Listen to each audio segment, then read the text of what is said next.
দ্বাদশ জ্যোতির্লিঙ্গের মাহাত্ম্য। বিশ্বাস করা হয় জ্যোতির্লিঙ্গের দর্শন করতে না পারলেও তার মাহাত্ম্য শুনলেও পুণ্য ও মঙ্গল হয়। কথিত আছে তীর্থের দেবতা না ডাকলে তীর্থ দর্শন হয় না। ভগবান শিব সকলের অতি প্রিয় দেবতা। সারা ভারতে ভগবান শিব ছড়িয়ে আছেন বিগ্রহ আর লিঙ্গ মূর্তিতে। এই সব শিবলিঙ্গের কোনোটি স্থাপিত, কোনোটি স্বয়ম্ভু। ভগবান বিষ্ণু এবং ব্রহ্মা তাদের আধিপত্য নিয়ে তর্ক করছিলেন। মীমাংসার জন্য ভগবান শিব জ্যোতির্লিঙ্গ রূপে একটি বিশাল আলোর স্তম্ভ হিসাবে আবির্ভূত হন এবং দুজনকেই এই জ্যোতির্লিঙ্গের শুরু এবং শেষ খুঁজে বের করতে বললেন। কিন্তু ভগবান বিষ্ণু ও ব্রহ্মা দুজনেই ব্যর্থ হন। জ্যোতির্লিঙ্গগুলি ভারতের বিভিন্ন প্রান্তে অবস্থিত। জ্যোতির্লিঙ্গ হল শিবের জ্যোতি, রশ্মি বা আলো। এই জ্যোতি ভগবান শিব নিজে সৃষ্টি করেছেন। এটি মানব সৃষ্টি না। তাই এই 12 জ্যোতির্লিঙ্গকে বেশি প্রাধান্য দেওয়া হয়। 12 জ্যোতির্লিঙ্গের মধ্যে প্রথম ও পবিত্র জ্যোতির্লিঙ্গ হল শ্রী সোমনাথ। গুজরাটের ভেরভাল রাজ্যের সৌরাষ্ট্র অঞ্চলে প্রভাস ক্ষেত্রে অবস্থিত এই শ্রী সোমনাথ মন্দিরটি 6 বার ধ্বংস হয়েছে এবং প্রতিবারই ধ্বংসের পরেই নতুন করে তৈরি হয়েছে। সোমনাথ ধামের একদিকে মন্দির আর অপরদিকে 3টি নদী, কপিলা, হিরণ ও সরস্বতী। একে ত্রিবেণী সঙ্গম নামেও জানা যায়। মন্দিরের ভিতর জ্যোতির্লিঙ্গের চারিপাশ সোনায় মোড়া। 12 জ্যোতির্লিঙ্গের দ্বিতীয় জ্যোতির্লিঙ্গ হল মল্লিকার্জুন স্বামী জ্যোতির্লিঙ্গ। অন্ধ্রপ্রদেশের শ্রীশৈলমে অবস্থিত নাল্লামালাই পাহাড়ের মাথায় এই মন্দির। কৃষ্ণা নদীর দক্ষিণ তীরে অবস্থিত দেশের অন্যতম প্রাচীন তীর্থক্ষেত্র। এখানে দেবাদিদেব মহাদেব ও দেবী পার্বতী দুজনেই জ্যোতির্লিঙ্গ রূপে বিরাজ করছেন। কথিত আছে দেবী দুর্গার ওপরের ঠোঁট এই মল্লিকার্জুনে পড়ে। তাই এই তীর্থস্থান হিন্দুদের কাছে খুবই পবিত্র তীর্থক্ষেত্র। একবার মহাদেব এবং দেবী পার্বতী তাদের পুত্র গণেশ ও কার্তিকের বিয়ের জন্য উপযুক্ত পাত্রের সন্ধান করার সিদ্ধান্ত নিলেন। প্রথমে কার বিয়ে হবে সেই নিয়ে তর্ক শুরু হলো। ভগবান শিব প্রস্তাব দিলেন যে প্রথম বিশ্বব্রহ্মাণ্ড প্রদক্ষিণ করবে তার বিবাহ আগে হবে। ভগবান কার্তিক তার ময়ূরের পিঠে চড়ে বেরিয়ে পড়লেন বিশ্বব্রহ্মাণ্ড প্রদক্ষিণ করতে। কিন্তু প্রভু গণেশ তিনি তার পিতামাতাকে 7 বার প্রদক্ষিণ করলেন। শাস্ত্র মতে নিজের পিতামাতাকে প্রদক্ষিণ করলে ভূ প্রদক্ষিণ করা হয়। যথারীতি ভগবান শিব বুদ্ধি, সিদ্ধি ও ঋদ্ধির সঙ্গে ভগবান গণেশের বিয়ে দিয়ে দিলেন। ভগবান কার্তিক ফিরে এসে এই সব দেখে রেগে পর্বতে চলে যান। কার্তিককে শান্ত করতে দেবী পার্বতী ও মহাদেব তার কাছে ছুটে যান এবং যে স্থানে ছিলেন সেই স্থানকে শ্রীশৈলম পর্বত নামে পরিচিত। তৃতীয় জ্যোতির্লিঙ্গ হল মধ্যপ্রদেশের উজ্জয়িনীতে অবস্থিত মহাকালেশ্বর জ্যোতির্লিঙ্গ। এই মন্দিরটি পবিত্র শিপ্রা নদীর তীরে অবস্থিত। এই মন্দিরকে বলা হয় শিবের সবচেয়ে পবিত্র আবাস। প্রধান আকর্ষণগুলির মধ্যে একটি হল মহাকালেশ্বর মন্দিরে ভস্য আরতি, যা ভোর 4টের সময় অনুষ্ঠিত হয়। ঘাট থেকে পবিত্র ছাই দিয়ে মূর্তিগুলিকে পূজা করা হয় এবং পবিত্র মন্ত্র উচ্চারণ করা হয়। মহাকালেশ্বর জ্যোতির্লিঙ্গ সমগ্র ভারতে ছড়িয়ে থাকা 12টি জ্যোতির্লিঙ্গের মধ্যে সর্বাধিক পরিচিত এবং বিশ্বাসী। মৃত্যু এবং ভাগ্য এবং দুর্ভাগ্যের ভয়কে দূরে সরিয়ে দেয়। শুধুমাত্র ভগবান শিবই অনিবার্য কারণগুলি দূরে ঠেলে দিতে পারেন। এটি একমাত্র দক্ষিণমুখী মন্দির। মন্দিরের গর্ভগৃহে যেখানে শিবলিঙ্গটি রয়েছে সেখানে শিলিংয়ে একটি শ্রীযন্ত্র উল্টো করে ঝোলানো থাকে। প্রজাপতি ব্রহ্মা নিজেই এই স্থানে প্রথম মন্দির স্থাপন করেছিলেন। 12 জ্যোতির্লিঙ্গের মধ্যে চতুর্থ জ্যোতির্লিঙ্গ হল ওঙ্কারেশ্বর। ভারতের মধ্যপ্রদেশ রাজ্যের খান্ডোয়াতে অবস্থিত। নর্মদা ও কাবেরী নদীর মিলনে সৃষ্ট ওং রূপী দ্বীপে ওঙ্কারেশ্বর মন্দির তীর্থ ওঙ্কার পর্বতে। 12 জ্যোতির্লিঙ্গের অন্যতম ওঙ্কারেশ্বর মহাদেব। এই মন্দির গড়েন সূর্যবংশীয় রাজা মান্ধাতা, তাই ওঙ্কারেশ্বরকে ওঙ্কার মান্ধাতাও বলা হয়। ওঙ্কারেশ্বর মন্দিরের মধ্যে একটি গোলাকার কালো পাথর আছে এবং এর কাছাকাছি একটি শ্বেত পাথর রয়েছে যা শিব ও দুর্গার প্রতিনিধিত্ব করছে। 12 জ্যোতির্লিঙ্গের পঞ্চম জ্যোতির্লিঙ্গ হল কেদারনাথ জ্যোতির্লিঙ্গ। হিমালয়ের কোলে 11,758 ফুট উচ্চতায় অবস্থিত কেদারনাথ মন্দির অন্যতম প্রাচীন এই মন্দির। দ্বার খোলে অক্ষয় তৃতীয়ার সময় এবং বন্ধ হয় ভাইফোঁটার দিন। শীতের সময় 6 মাস মন্দির বন্ধ থাকে এবং ভগবান শিবের বিগ্রহ এই সময় উখি মঠে অবস্থিত থাকে। কেদারনাথ শহরে অবস্থিত কেদারনাথ মন্দির হিন্দুদের অন্যতম প্রধান তীর্থস্থান। এই মন্দিরের শিবলিঙ্গ জ্যোতির্লিঙ্গ বরফে ঢাকা প্রকৃতির এক ঐশ্বরিক লীলাক্ষেত্র। কেদারনাথ কথিত আছে শিব তার জট পাকানো চুল থেকে গঙ্গার পবিত্র জল ছেড়ে দিয়েছিলেন, যার ফলে গঙ্গা নদী সৃষ্টি হয়েছিল। ভারতের উত্তরাখণ্ড রাজ্যের রুদ্রপ্রয়াগ জেলায় এটি হিন্দুদের একটি পবিত্র তীর্থস্থান। মন্দাকিনী নদীর তীরে অবস্থিত। 12 জ্যোতির্লিঙ্গের ষষ্ঠ জ্যোতির্লিঙ্গ হল ভীমাশঙ্কর জ্যোতির্লিঙ্গ।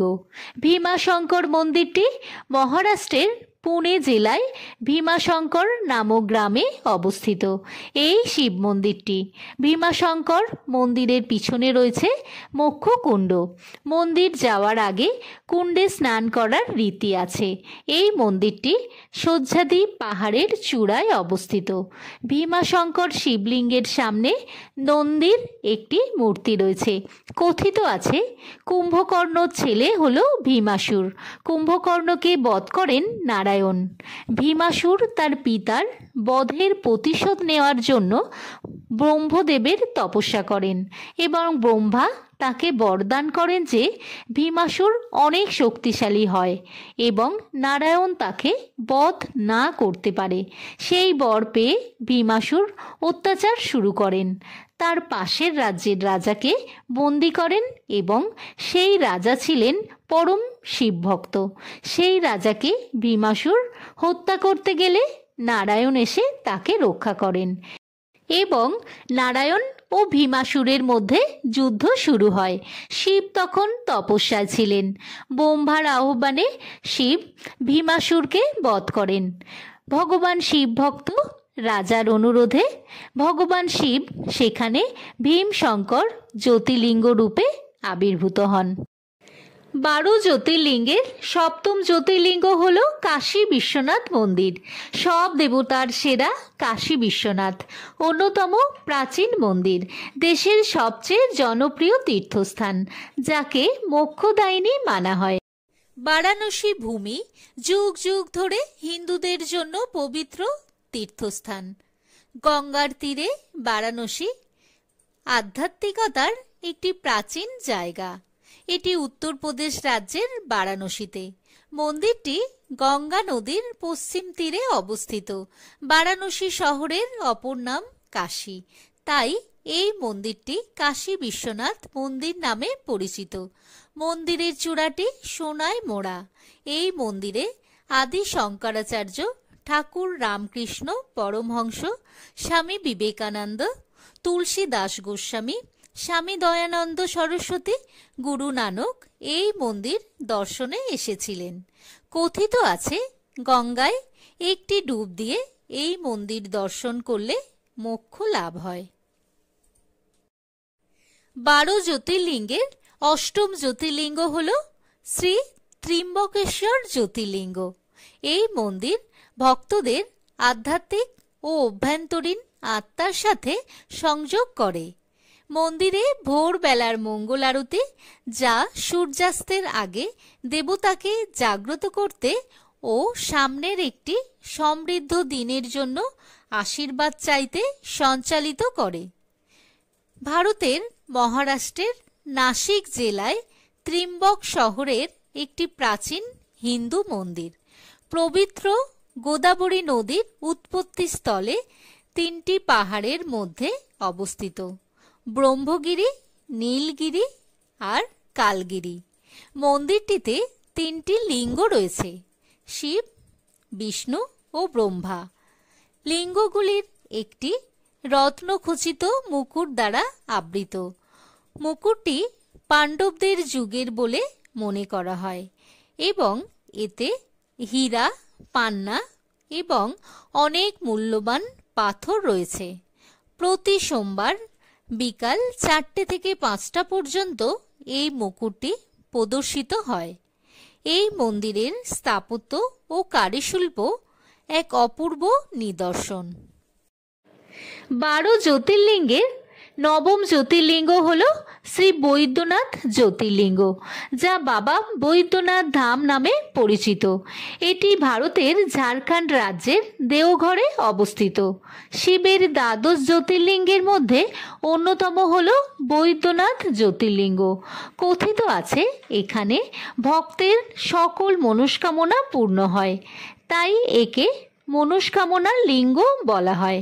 তাছাড়া এই মন্দিরের চূড়ায় শিবের প্রিয় ত্রিশূল নয়, বরং পঞ্চশূল স্থাপন করা হয়েছে। কথিত আছে, শিব ভক্ত রাবণ শিবের দর্শন লাভের জন্য কঠিন তপস্যায় বসেন। এক এক করে নিজের মাথা কেটে শিবলিঙ্গে অর্পণ করতে শুরু করেন। এভাবে তার নিজের 9টি মাথা শিবলিঙ্গে অর্পণ করেন। শেষে 10 নম্বর মাথা কাটতে প্রস্তুত হলো। শিব সেখানে উপস্থিত হন এবং রাবণের তপস্যায় প্রসন্ন হয়ে তার 9টি মাথা আগের মতোই জুড়ে দেন এবং বর চাইতে বলেন। রাবণ শিবকে নিজের সঙ্গে লঙ্কায় নিয়ে যেতে চাইলেন।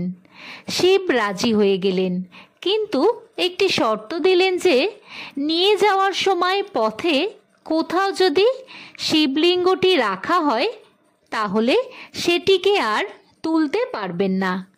এরপর ভগবান বিষ্ণু ও দেবতাদের ছলনায় এই জ্যোতির্লিঙ্গটি ঝাড়খণ্ডের দেওঘরেই থেকে যায়। 12 জ্যোতির্লিঙ্গের দশম জ্যোতির্লিঙ্গ হল শ্রী নাগেশ্বরম জ্যোতির্লিঙ্গ। শিবপুরাণ অনুসারে শ্রাবণ মাসে 12টি জ্যোতির্লিঙ্গের স্মরণ ও দর্শন করলেই ভক্তের সমস্ত কষ্ট দূর হয়। নাগেশ্বর অর্থাৎ সাপের দেবতা। জন্মকুণ্ডলিতে সাপের দোষ থাকলে ধাতুর তৈরি সাপ এখানে নিবেদন করলে কালসর্পদোষ থেকে মুক্তি পাওয়া যায়। শিবপুরাণ মতে দ্বারুকা বনে এই নাগেশ্বরের অধিষ্ঠান। ভগবান শিবের সবচেয়ে পবিত্র মন্দির। এটি সৌরাষ্ট্রের উপকূলে গুজরাটের দ্বারকায় অবস্থিত। একটি পুকুর সহ একটি বড় বাগান এই নির্মল জায়গাটির প্রধান আকর্ষণ। 12 জ্যোতির্লিঙ্গের একাদশ জ্যোতির্লিঙ্গ হল শ্রী রামেশ্বরম জ্যোতির্লিঙ্গ।